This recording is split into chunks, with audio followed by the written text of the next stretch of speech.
Living for the People. This is L. Nathan Hare. Welcome you to our broadcast, focused on providing you insight into events shaping our national and regional world and the facts behind those events and policies that are shaping our world for today and for tomorrow. Join us weekly on Mondays, Wednesdays, and Fridays from 9 a.m. to 10 a.m. following Amy Goodman's Democracy Now! Program. And of course, you know our program is live, so you can call and you can join our discussion. We really hope that you will. Our number here again is 716-878-5104. That's 716-878-5104. Of course, we have our in-studio audience. Our audience of one, Norm McCarter. Welcome, Norm.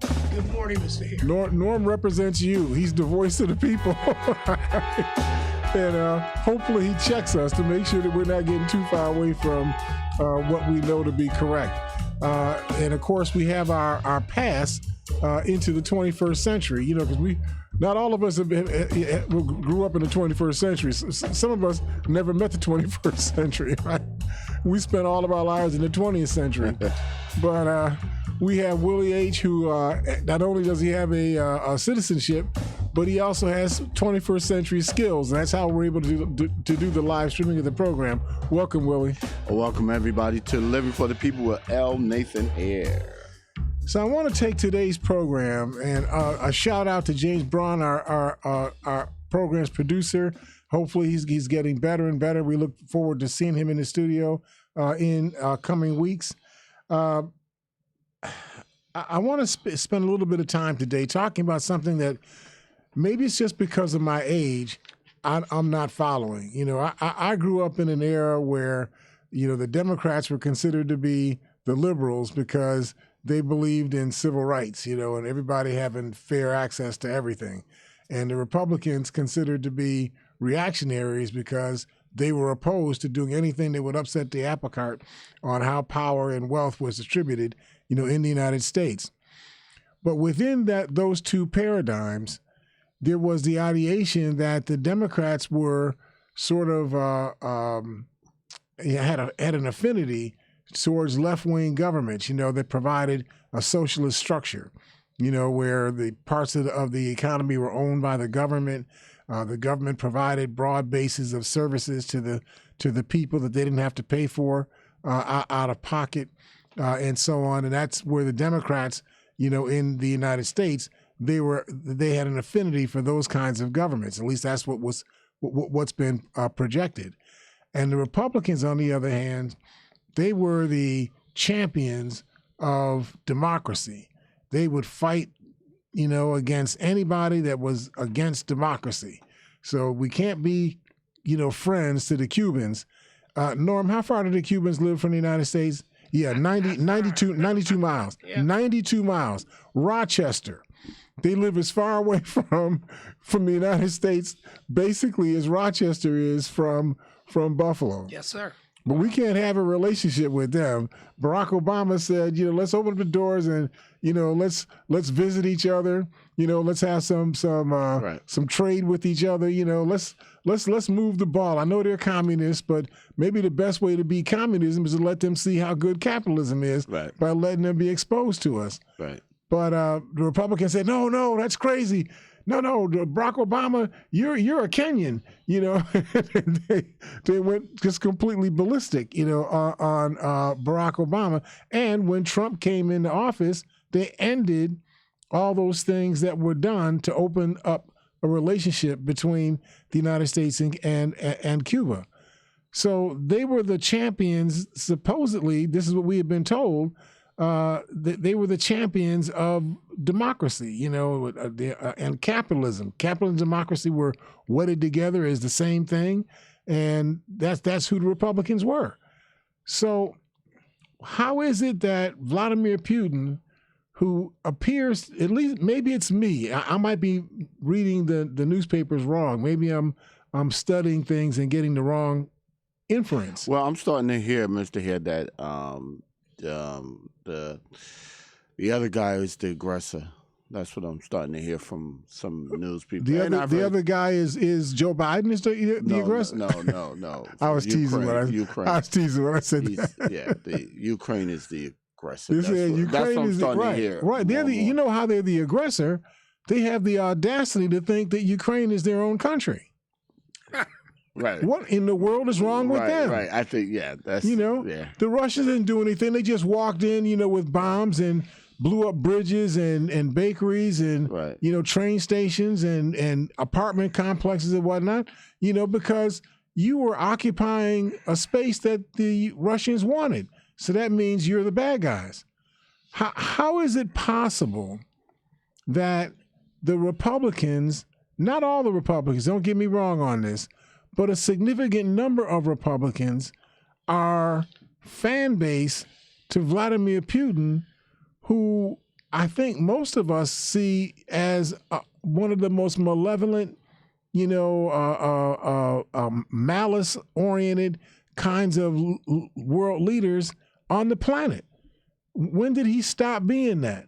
When did he stop being somebody that Marjorie Taylor Greene and Tucker Carlson, are in bed with, appear on their nightly news programs, and whatnot.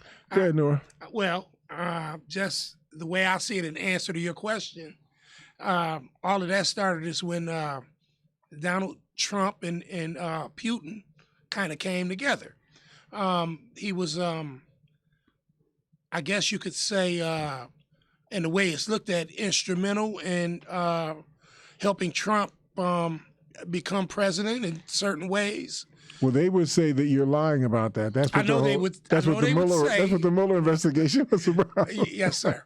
It's just kind of crazy. The way I look at it, I've always looked at and I know that they're not communists anymore, but it's just the way that they do things. It's not in comparison to the way we do things. Well, I guess part of what my thought process here is maybe it's the progressive inside of me, but I really don't care that Cuba is a communist country.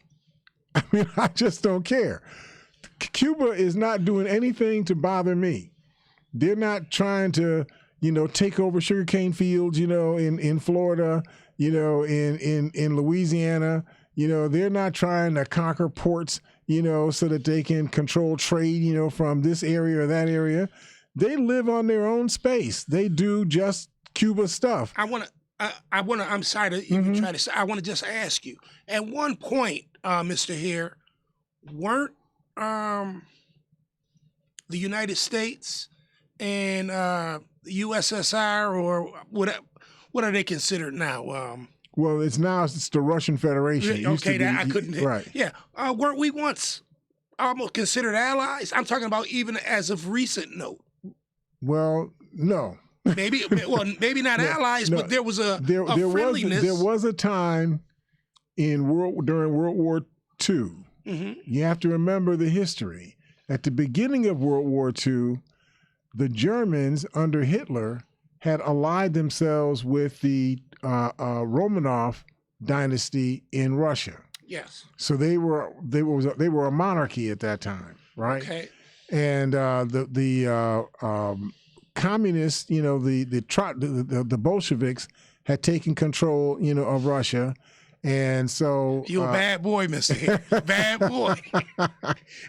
And so by the time we get to World War II, you got a relationship between the dictator Adolf Hitler and the dictator Vladimir Lenin in Russia. Nikolai Lenin, right? my so man. they were all good with each other. Yes, sir. But what happened was the Germans made a move on Poland that was much more successful than they thought it would be. They call it a blitzkrieg. Yes, sir. And the blitzkrieg essentially meant that this was a very short, a war move that they put on Poland, and they basically toppled Poland's government in 3 or 4 weeks. Okay. They didn't expect that. Yes. But once they toppled the government of Poland in 3 or 4 weeks, they found themselves next door to Russia, because who's on the other side of the border with Poland? It's Poland on the west side, and it's Russia on the east side of that border. Okay. So the Germans thought, well, dang, man, we already got all the way over here. We didn't really like the Russians in the first place. So let's just go ahead and conquer Russia while we're at it. and they made a move on Russia, tried to blitzkrieg Russia. Russia then said, I thought we were friends. We're supposed to be on the same side. And, the Germans said, well, we were on the same side until we realized that we could beat you. Now that we think that we can beat you, we ain't on the same side anymore. Right. I'm just telling you that's the way it went, right? Yes. And so the Russians, they did some moves. They got into guerrilla war, living in trees and stuff, and finding ways to do sneak attacks, on the Germans. And what happened was the German supply lines got so long. See, what you got to understand, in those days, they didn't have Star Trek stuff, where you could beam, tanks and weapons and food from one place to another. That didn't happen, then, right? So when you got a supply line, it's got to go all the way from Germany all the way to Petersburg. That's a long supply line. You're talking about 2,000 miles on the ground. So it's hard for you to be able to man that supply line. So that made the Germans get bogged down when they made their move on Russia. Russia then went to the American allied powers, France and England, and, the United States hadn't quite joined the war yet, but they were friends, with England and France and, that grouping of the Western Europeans. And so they said, well, listen, I know that we've been trying to hurt y'all and whatnot. We had joined the Nazis, but we didn't think they were going to turn on us. Now they said they're turning on us. We're willing to get in bed with you. Wow. For whatever reason, Churchill and all of the fan bases, of the European, Western European powers, they said, well, okay, let's let the Russians get in our bed too. If it had been me, I'd have said, Russia, you need to find another bed to get in. You can't get in my bed because I can't trust you. Right. But that's what the Americans did. As a consequence, because remember, this is a time period we just basically had television. We didn't have internet, an instant transmission of news, all across the world. And so to get Americans to accept the idea of being allied with Russia after Russia was the enemy, of the friends, enemy of Belgium. They're enemies of France and England and so on, the countries that we have been allied with, for the longest period of time. So to sell that, the American media, I know you think that the American media is a free press, but the American media began to promote the idea of the Russians being friends of the Western Europeans and the Americans. Friends because if we're going to be allied with each other, then we got to be friends, right? Right. Because, we allied with Turkey right now, right? But is Turkey really our friend? Now, we're not going to go down that road right now, but I just want you to put that note in your mind. Okay. Ask yourself, Turkey's been a part of the NATO since the beginning of NATO. But is Turkey really our friend? Or are they their own friend? Or are they somebody else's friend? Just put that in your hat and work with that for a minute. We'll talk about that we'll talk about that in another program. But the point I'm making is that Americans got into this ideation of the Russians being our friends, but the Russians were communists. So now you had the American Communist Party form in the United States. And you had people that were agents of Russia and their communist structure of government. Now they're developing political party chapters in different states all around the United States. Wow. My father in the 1950s was a card-carrying member of the American Communist Party. Wow. Because not only did the Russians ally themselves with the Western Europeans against Hitler, and so they were perceived by a lot of people as being our friends, my father being one of them, thinking that the Russians were our friends, but also on the issues of civil rights. The communists were always on the side of African people with regard to civil rights. Okay. The communists were saying, well, why can't black people vote? Why can't black people, sleep in these hotels, and why can't they, get service at this restaurant, Right. and so on. Communist belief, everybody being the same. That's the communist. That's what they said. Now I Yeah. think the communists were hustling us too. I think they're all hustling us. It's all a con game. Everybody's playing for their power Right. and whatnot. But my point is, whether it was a con game or not, they were always on the side of what was considered to be liberal.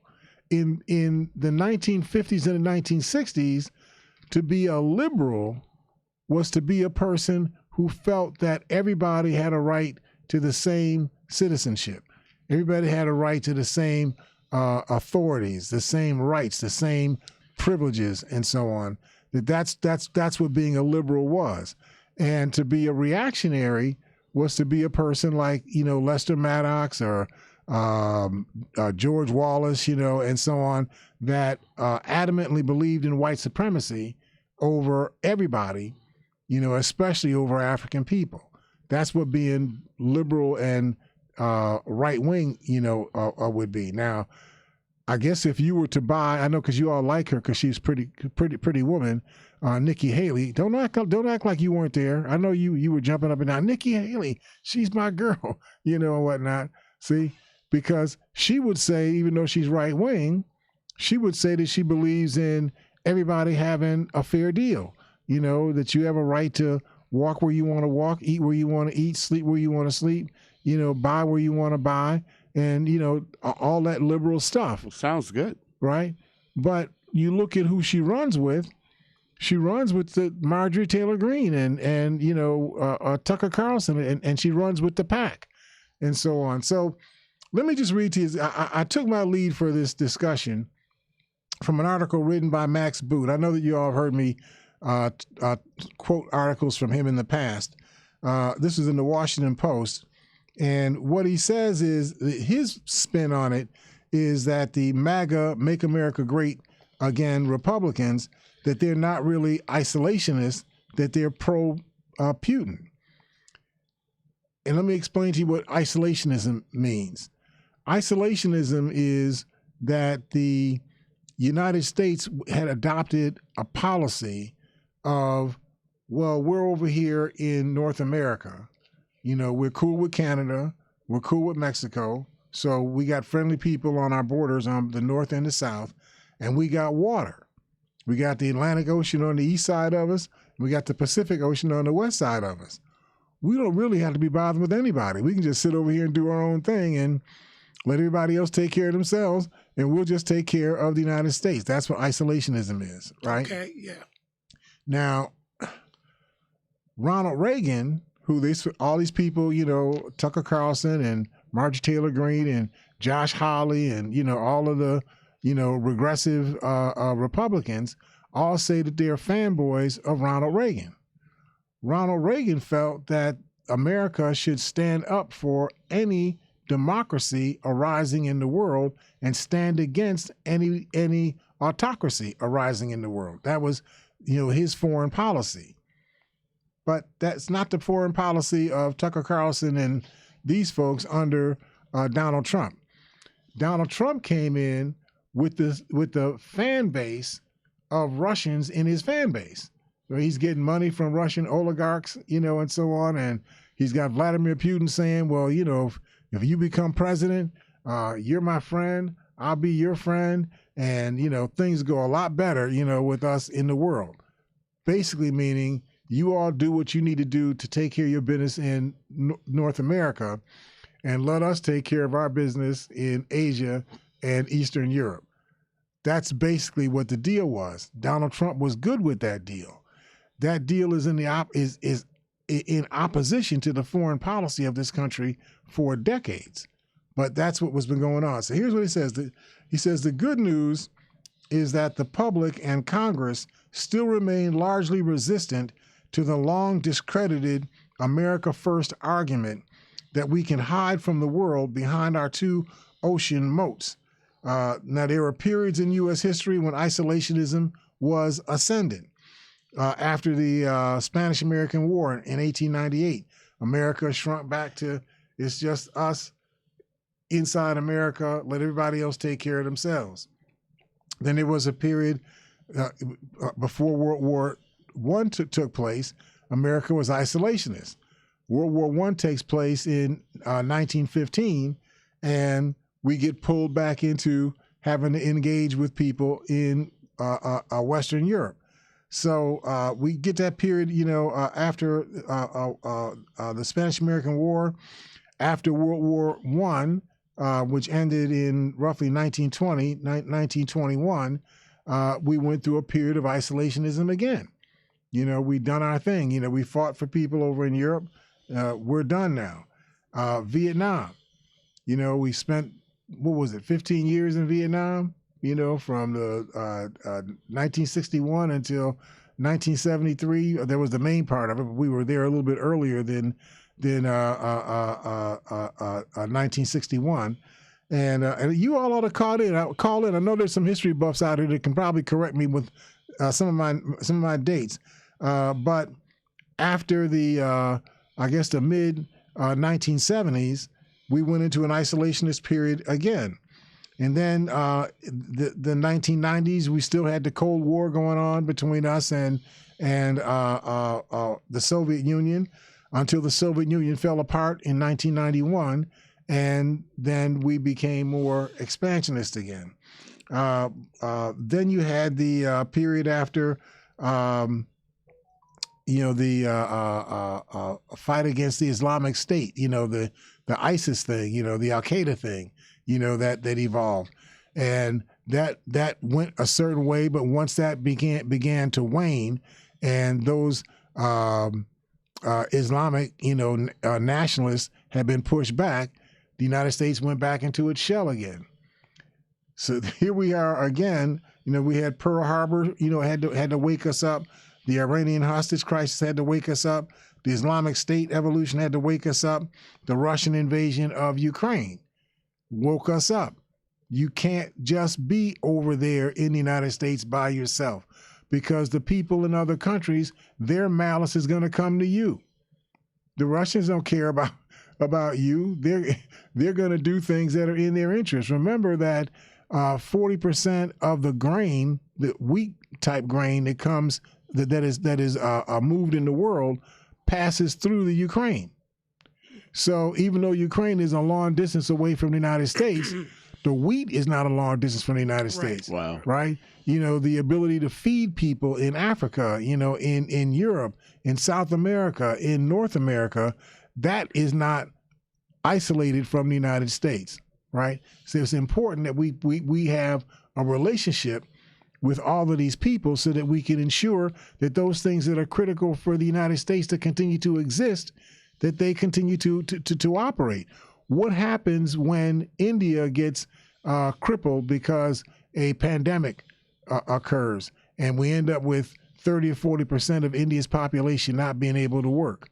Who produces the insulin? Right.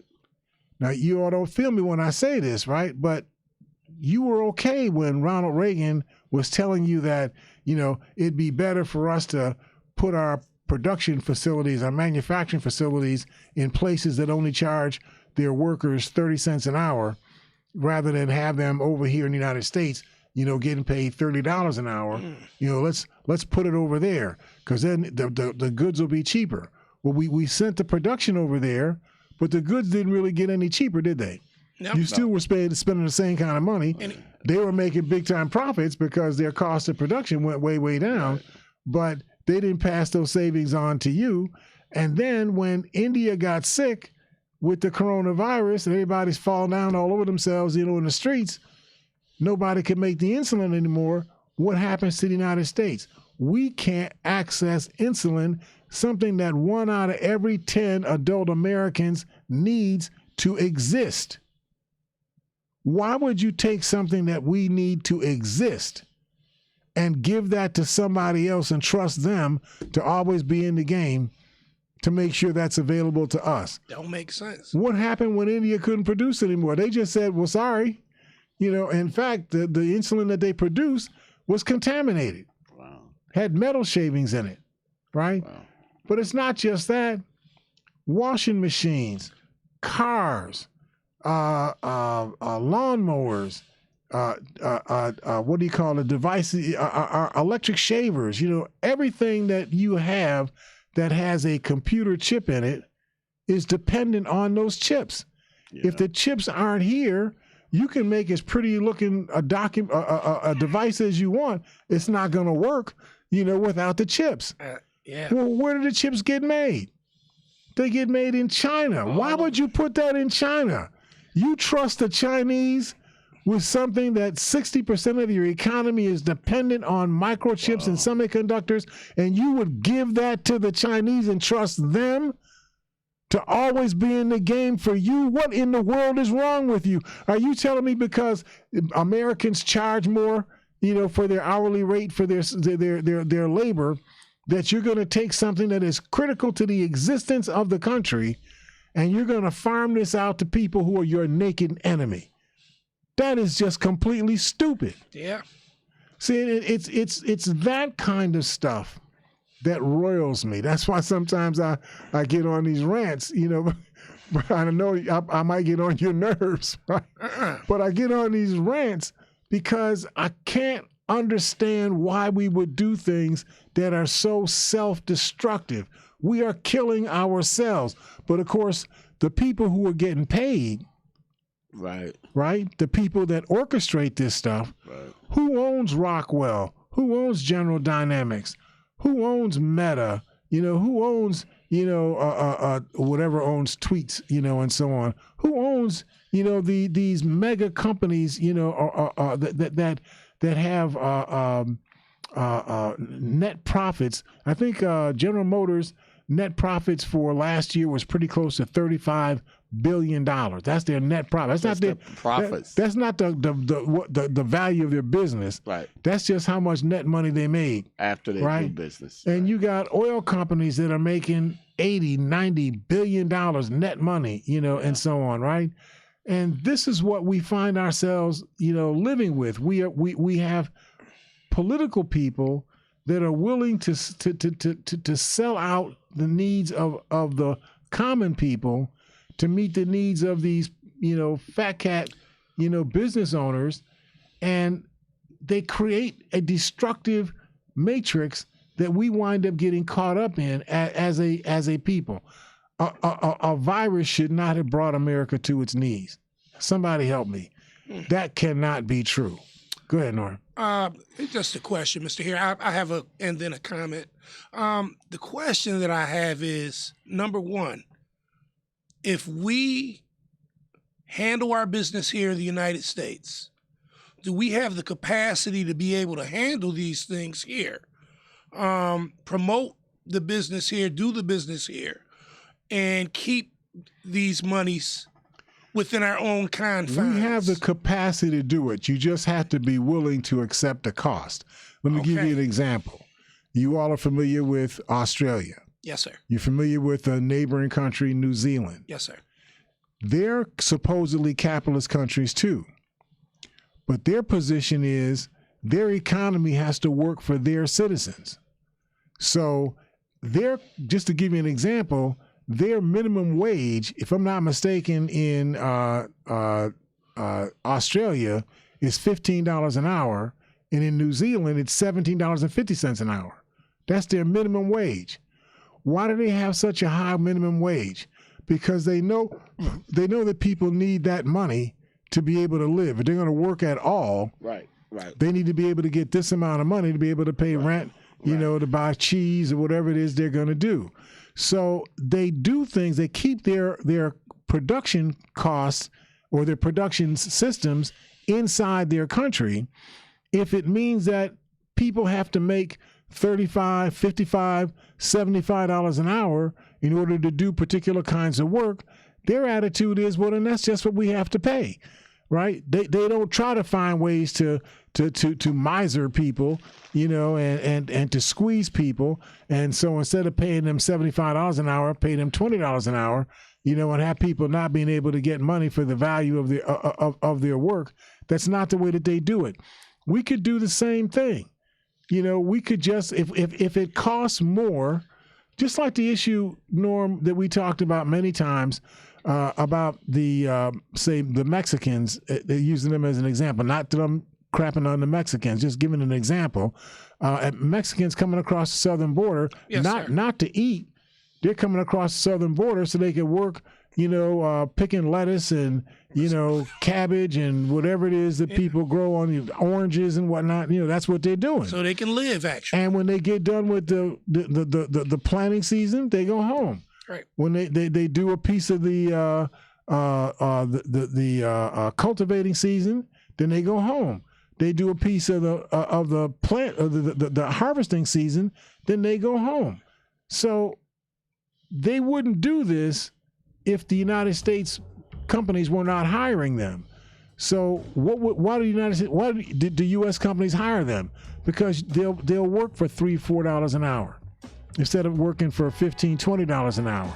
My point is, if you pay these people $20 an hour and it makes the price of oranges go up 30 cents a pound and the price of lettuce go up for 26 cents a pound, then the price of lettuce just has to go to 26 cents a pound. If that's what it costs, that's what it costs. I would rather do that than having these American companies illegally hiring people and then giving us all of this grief because you got all of this illegal, traffic, on the border. We can solve the problem if we are willing to be fair to each other and take care of each other and become America first that way, not the way that Donald Trump tried to make us America first, which essentially was white first, not America first. Go ahead. Oh, I was just commenting on you.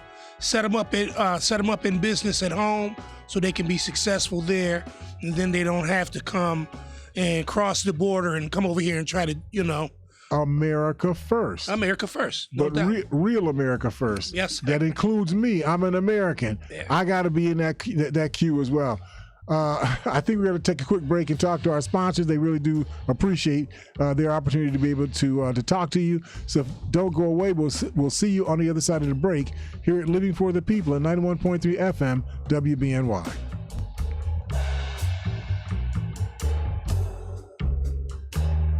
They are our love bugs and companions. They are our pets, our family, and they make life better. When we face unexpected challenges, so do our pets. That's why we're on a mission to support people and their pets. Whether donating a bag of kibble, sharing an Instagram post of a lost cat, or welcoming a foster pet into your home, every bit of kindness counts. Visit petsandpeopletogether.org to learn how to be a helper in your community. Brought to you by Maddie's Fund, the Humane Society of the United States, and the Ad Council. Tune in 91.3 FM WBNY Mondays 6 p.m. for Mental Health Versus, where Carl Shalahorn mashes up music and mental health in a way you've never heard before. Carl dives into topics such as trauma, depression, and anxiety with compelling guests and captivating music. Mental Health Versus, a show both entertaining and informative. Check out Mental Health Versus Mondays at 6 p.m. on 91.3 FM WBNY. All right, welcome back to Living for the People. This is L. Nathan Hare, your host. We're here with Norm McCarter, who is our in-studio one-person audience. And we're here with Willie H., who does the live streaming of the program. Welcome again, guys. Welcome, everybody, to Living for the People with L. Nathan Hare. Just to give you a little bit of sense of what I'm talking about here, on the issue of aid to the Ukraine, I need for you to understand this paradigm, so that we got the right thought in our head.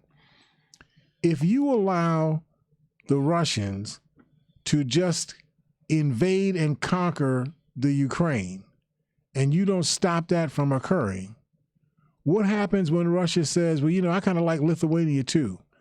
And, I really have liked Poland. I've been liking Poland for a long time. Let me just go take Poland as well.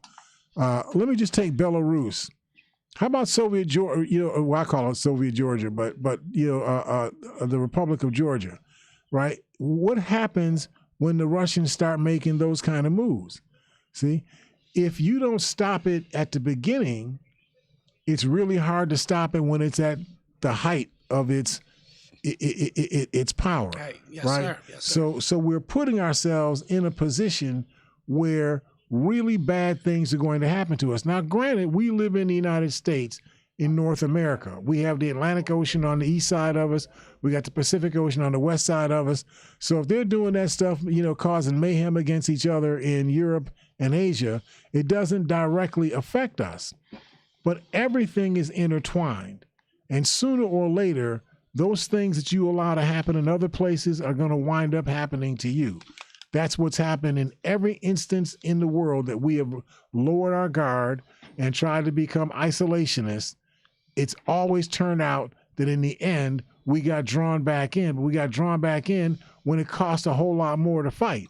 If we had been paying attention and working with these people at the beginning, we'd have had smaller fights, maybe not a fight at all, right? Yes, sir. That's what this is all about. So you may think that Joe Biden, they're spending $50 billion of money. We need that money, to take care of America. That's true. We should be spending that money on America, but I think there are other ways for us to be able to create the resources that we need to take care of each other. If we allow this to go on, this will turn into like a metastasizing cancer, a malevolent cancer, and it'll spread everywhere, and sooner or later, it'll wind up being on our shores. Go ahead. Yeah. Well, I'm totally in agreement with that. We can't allow Russia to grow in that capacity. Once they conquer one area, they'll move on to things that mean more and more and more to us. Before you know it, they'll be way stronger than us, and we won't be able to contain them. So that's just one aspect. Think about a gang. A gang starts out with 3 or 4 or 5 kids, right? Right. And they got their territory is 5 or 6 houses, on a block. That's their territory. But you don't do anything about it. You just let it go on. So now they get 10 houses. Then they get the whole side of the block. Then they get the whole block. Then they get 3 blocks, yes, right? Sir. And by the time you start wanting to do something about it, now they've turned into 500 or 600 people. Right. And they become expensive for you to deal with. I'm not saying that you can't beat them. Yeah. But you got to put a lot of resources on the table. You got to take a lot of risk. You got to expose yourself to a lot of danger now to be able to do this. It didn't have to be. If you had done something about it when it first began. Handle it when they're small and you can handle it. Put the fire out before it grows. Well, hey, guys, can I be devil advocate for a second? I've been hearing. Were you one of the gangsters? No. Okay. No, I wasn't. I've been listening to the news, and also I've heard from some people that came from that area, and what you just described is kind of what they're saying. The Ukraine owner, he's a little guy. He got this territory, and he's figured out a way. Well, I could get some big guys to join with me. I'm gonna, and that's what I've been hearing as far as right. But remember, the little guy they're talking about is Vladimir Zelensky, right? And remember, he didn't just conquer Ukraine. He was a comedian. Wow. Okay. I mean, he was just a guy who had a big mouth, running around and just talking stuff, right? Right. They had an election, and it was legal in a democracy for you to put your name in the hat, to run. He ran, and he said stuff that people liked hearing. So they elected him. He's the elected leader, a president of Ukraine. Okay. That's different than somebody like Viktor Orban, sneaking up, and getting a gang of people together and killing people, knocking them out, and then taking over, like a coup of a country, right? And then bringing other people into. I got you. I got you. Okay. That's the distinction. Okay, I got you. So this issue of isolationism, I think we need to understand it a little bit differently. Are you about to say something, Laura? Oh, I just wanted to add Sure. something. Something we were talking about earlier. Mr. Hare, I know that we are a capitalist society. We do business here. We're it's a big part of what makes us who we are. But we've taken that aspect as far as being capitalists, and we've outsourced jobs all over the world. And I think sometimes outsourcing jobs can be good in certain ways, but in most cases, the way I look at it, it kind of weakens our society. Just like you were saying earlier, there's certain things that we won't be able to kind of get our hands on without paying exorbitant amounts for these particular items. So it behooves us to keep our monies and our business, in most cases, right here in the United States. Right. Yeah. I mean, that's just something If I the wanted to add. pandemic taught us anything, it taught us that we cannot be in a position where we have to depend on other people in order for us to have things that are critical for us to be able to operate as a country. Yes, sir. That should never have been. We knew when we were doing it that it was wrong, but we did it anyway because the people that were benefiting from it, they said, keep doing it because we're getting paid, from doing this. And then when things go sour, they're not here to help you, right? When you couldn't get insulin, did Rockwell come to help you? Did General Dynamics come to help you, right? Did Dow Chemical come to help you? These people don't come to help you. They just sit back and say, oh boy, it's terrible. You guys can't get medicine anymore. We can still get medicine because we got money. But you know what I mean? It's that scenario. Yeah.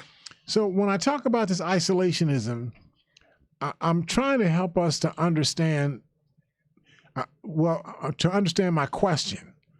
My question is, how is it that we have gotten into a position where the Republicans, not all the Republicans, but a good chunk of the Republicans, favor Vladimir Putin against the interests of the United States and against a democratic leader like Vladimir Zelensky? How did we get to that space? Yeah. Go ahead. I was going to try to interject that it seems like these people that favor that they're in the interest of themselves, and it works that they look to have somebody that helps them make themselves richer,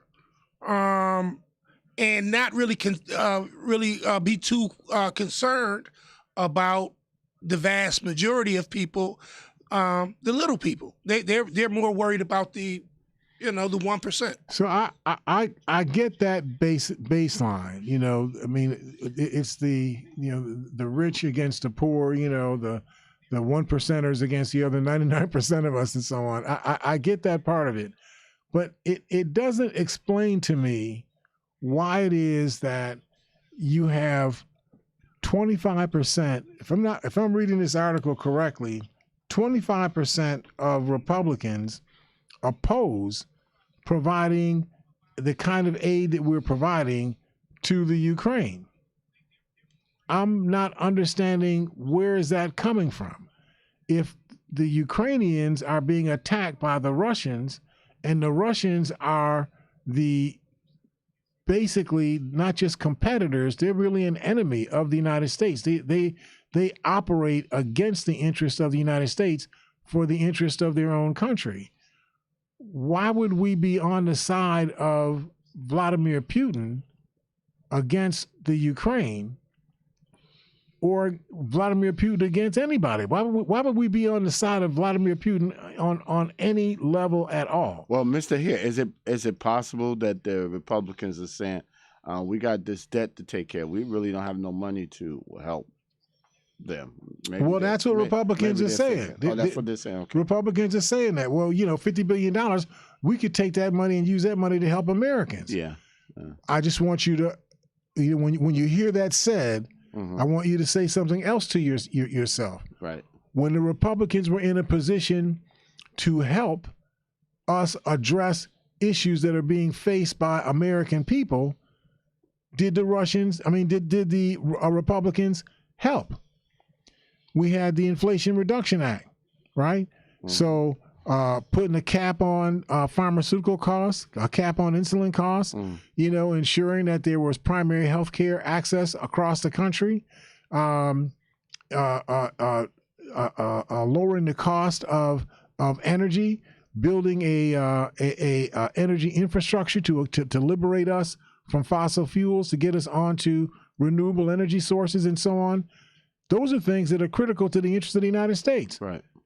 Did the Republicans try to help, or did they try to hurt? Oh, okay. I got you. Right? I mean, you know the answer to that. Yeah. They said, no, you can't have that, because if you start doing things that are good for people and people start liking it, then they won't like us anymore. So they didn't want to play ball, right? I mean, in the old days, when I was young, you'd have negotiations going back and forth between the Democrats and Republicans and liberals and reactionaries and so on, and you would find a way to get something done that met the needs of people, that didn't harm the interest of one faction over another faction too much. It would maybe harm them the way that they may feel harmed, but not too much. You know what I mean? And you'd be able to get progressive things done. That's how the Civil Rights Act got passed.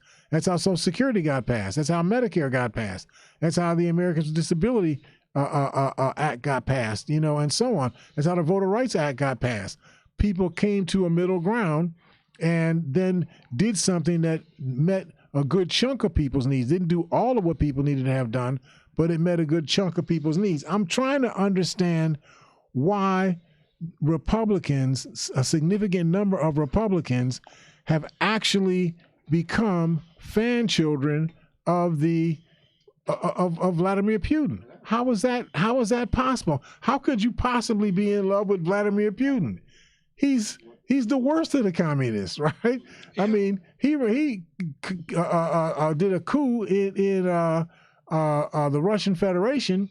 He wound up putting himself in a position where they control all of the coal, all of the steel, all of the oil, all of the grain, transportation, and so on.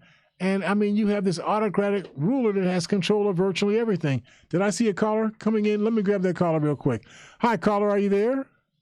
I'm here. All right, how you doing out there? All is well. How are you, Nate? All right, I hope I'm not being too crazy. I'm just trying to get my mind. Not being crazy enough. I'm here to bring something crazy. All right. Well, help us out. Okay. So I just wanted to speak briefly on, and I love the show. I don't want to argue too much. I just wanted to share perspective. Sure. So I definitely believe what's going on in Ukraine is wrong. I believe the Russian invasion of Ukraine is wrong. But I'm also incredibly I'm not sure the word right now, but skeptical is probably the best one of the United States because of its history and how it functions throughout the world. Uh-huh. And so my non-support of the war in Ukraine isn't from a supporting Vladimir Putin standpoint. It's a anti-war altogether standpoint. Mm-hmm. It does not make my life or the working class in this country's life any better, whether or not Ukraine is under the influence of Vladimir Putin or the NATO countries. Mm-hmm. So that's really it. I have nothing but criticism for the Russian government, but I also have a lot of criticism for the American government. And the Republican line where we could be using that money to help, it's not wrong, but of course they always say that and they never mean it. Because they're never going to use the money to do that. Right? And what the Republicans are going to do is if you save them $50 billion, they will lower taxes by $50 billion and give that tax money to whoever normally would have had to pay tax. That they'll just save $50 billion in taxes. They're never going to give the resources to the people to do what's in the interest of the people and so on. So, but I get your core point. Your core point is, if I'm understanding it correctly, is not do you believe or not believe that the Russians are bad in their attack on the Ukraine. You're saying that whether they're good or bad, the United States is also, untrustworthy in terms of, believing that what we're doing is really in the world's best interest, or are we doing something that's other than that? And so, why do you go ahead? There's very little, and I'm just being generous by saying very little. I would say zero. There's really no justification for the moral United States to get involved in any violent conflict. You know, we've our hands are just as dirty, and the people in this country should be working to clean them and not let the profiteers and warmongers run amok just because, you know. You see what I'm saying? So, yeah, but I want to ask you, you know, given what you just said, what happens if you don't stop the move that Russia has made on the Ukraine? If you don't stop it and you let it go on, what happens next? What has happened in the world when you've allowed, when Hitler was in rule of Russia? They conquered Prussia, then they conquered Serbia, then they conquered Austria, and before you know it, they were in Poland, and they took Poland in less than a month. And they kept going until they got slowed down. The Russians Russia is such a big country, they wound up slowing down in Russia, but they were trying to conquer all of Russia as well. How did they get slowed down? Because their supply lines got too long. Supply lines, right? I mean, the reality is, you know, nobody is as big as they think they are. Right? You can't stretch your supply lines out 2,000 miles and defend all of that supply line. So people are going to start making it hard for you to get your goods and weaponry to the place that you want to get them. But my core point is that if you don't stop people that are abusing their power to be able to take advantage of other people, if you don't stop them early, it turns into a much bigger problem that you end up getting caught up in later on. Nobody ever thought that we would have airplanes from Japan bombing Hawaii. Nobody ever thought that would occur. Wow. Nobody thought that we would have German U-2 boats, I think that's what they call them, U-2 boats, offshore of Atlanta. In fact, we had them offshore of California. In fact, they have come across beaches because, you know, we got this drought stuff going on here, right? We have beaches, you know, on the shoreline of California where they have found 30 or 40 U-2 submarines that sank, right? They're still on the ground, you know, underneath the water of the shoreline of California. Because we didn't believe, because we were so far away from everybody, that this would never touch us. But it could touch us. Right? Yeah. If you don't stop it when it's small, you're going to have to face it when it's big. Yeah. So I agree that the United States is an untrustworthy ally. I mean, we just are. How can you trust people to do the things that we have done? We took 14 million people off the continent of Africa and put them into free service, you know, here in the United States. And we're actually having conversations now about reparations for Native Americans and for, you know, Asian people and so on. We're talking about stuff like that now, and we still haven't compensated the 14 million people who are now 49 million people in the United States who were the ones that were first victimized and are still being victimized to this very moment. So I feel you. It's hard to put your trust in the United States. I completely agree. And if I could just interject, are you kind of like vaguely aware of what the United States is helping perpetrate in Yemen? Yes. Yeah. So I think we get caught in this dichotomy that I don't think is honest, and I think it's by design. I think we're programmed to like try and see conflicts this way, where it's like, well, what if we don't stop them? They're gonna run over, you know, the whole world, just like Hitler did in World War II. But the truth of the matter is, we live within the imperial core of the country that has run over the world. So that's true. My enemy isn't, you know, someone else doing that.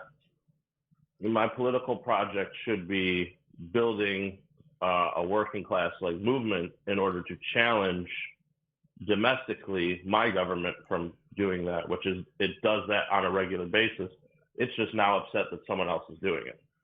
Yep. I mean, the reality is this whole thing that we had going on in the Middle East, around Iran. It's not Russia. I do not support I do not support what Russia is doing. I actually voted for Joe Biden, and I understand why they're doing what they're doing. It's just the framing, the framing that the U.S. government and me are one and the same, and our influence and our interests are the same, and I fundamentally reject that, at least at this point in my life. Those are great comments. I thank you, man. I appreciate that perspective. Thank you. Love the show. Thanks for having me. All right. Look forward to talking to you again. God bless. God bless. Mr. Hare, he didn't even add what we did to the Indians. You know what I mean? I mean, we've been a nation that has taken what we wanted and never been apologetic about it. Right. But go ahead, Mr. Hare. No, you're absolutely right. So it creates a paradox. Right. Well, Michael Jackson said, "I'm big, I'm bad, and you know it." That's America, right? That's America, right? That is true, right? Okay. I mean, it creates this paradox because, on the one hand, from my point of view, the Ukrainians have not bothered anybody on earth. They've never launched a war against anybody. They've never been allied with anybody trying to launch a war with anybody. The Ukrainians make wheat and corn, and they sell it to people around the world. That's what they do. Now, they got conquered by what became the Soviet Union, the Union of Soviet Socialist Republics. And when they were conquered by them, they had nuclear silos. They have nuclear weapons that are physically stationed in parts of the Ukraine. Right. But the Ukraine itself has never been an aggressive party. They've never tried to make moves on other people and whatnot. Well, Mr. Hare, according to what you just said, Ukraine never bothered nobody. They make wheat and corn, which we need, and they're democratic nation. So it actually makes sense that we would help them. That right. Makes sense to me. Now that you said that. Right. I need for us to understand that when I say they're a democratic nation, I want to put a adjective on that. Okay. They're a nascent democratic nation. Nascent is NASCENT. That means they're budding.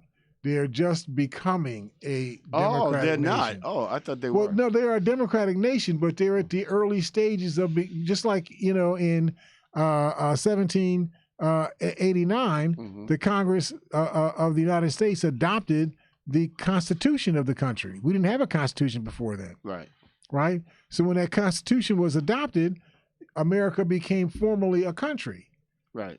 But we were just born, right? Okay. So we were a nascent democracy. Right. So Ukraine is a nascent democracy. Gotcha. Okay. So we have to be careful. You get in bed with the United States, and the United States may rope you into a relationship with the Ukraine that serves the interests of the United States, but may not serve the interests of Ukraine or the interests of people in Eastern Europe.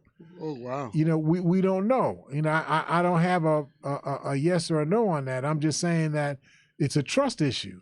And what we just heard, from the caller is, how can you trust the United States when the United States has such a long record of untrustworthy things that the United States has done?